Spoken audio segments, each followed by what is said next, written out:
ব্রাহ্মণবাড়িয়া ৬ আসনে দীর্ঘদিনের আন্দোলনের সঙ্গী গণসংহতি আন্দোলনের জোনায়েদ সাকিকে সমর্থন দিয়েছে বিএনপি।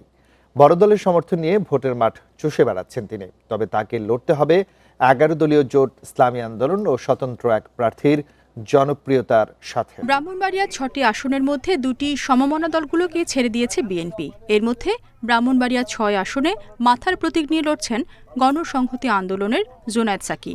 তাকে সমর্থন জানিয়ে সরে দাঁড়িয়েছেন স্বতন্ত্র প্রার্থী আব্দুল খালেক।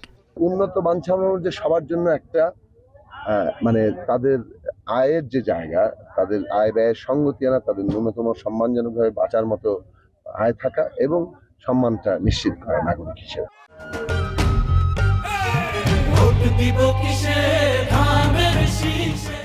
আসনটিতে ১১ দলীয় জোটের প্রার্থী জামায়াতের তরুণ নেতা মোহাম্মদ মহসিন কর্মী সমর্থকদের নিয়ে যাচ্ছেন ভোটারদের দ্বারে।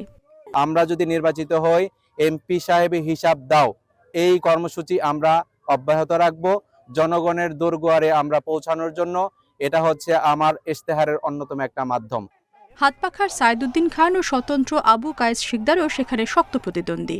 দুইবার ভোটে লড়ার অভিজ্ঞতা সাইদের, আর আওয়ামী লীগের ভোট ব্যাংক টার্গেট করেছেন স্বতন্ত্র কায়েস শিকদার। বহু বছর একটা ক্ষমতাশীল দল ছিল, তারপরে এখানে সেকেন্ড ক্ষমতাশীল দলের প্রতিও তাদের আস্থা আছে, বাট ইন বিটুইন তারা স্বতন্ত্র প্রার্থীদের এখন প্রাধান্য দিচ্ছে যে নতুন কেউ আসুক।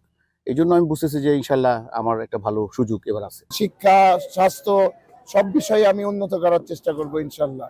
আর বিশেষ করে আজকে অনেকেই বললো মাদক দ্রব্যের ব্যাপারে, তো ওই জিনিসটা জিরো টলারেন্স করার ব্যবস্থা করবো ইনশাল্লাহ। ভোটাররা বলছেন প্রতিশ্রুতি বাস্তবায়ন করবেন এমন প্রার্থীকেই বেছে নেবেন তারা। এমপি হয়ে কেউ কাজ করে না, কেউ রাস্তাঘাটে হাঁটতে পারে না, চলতে পারে না, গাড়িগুলো চলে না, কিচ্ছু করে না। শিক্ষা, নারী উদ্যোক্তা এবং নারীদের যে অন্যান্য সুযোগ সুবিধা, সে ব্যাপারে আমরা ওনার কাছে প্রত্যাশী। একটি পৌরসভা ও ১৩টি ইউনিয়ন নিয়ে গঠিত এই আসনে মোট ভোটার ২,৮৯,৬৭৪ জন। Independent news.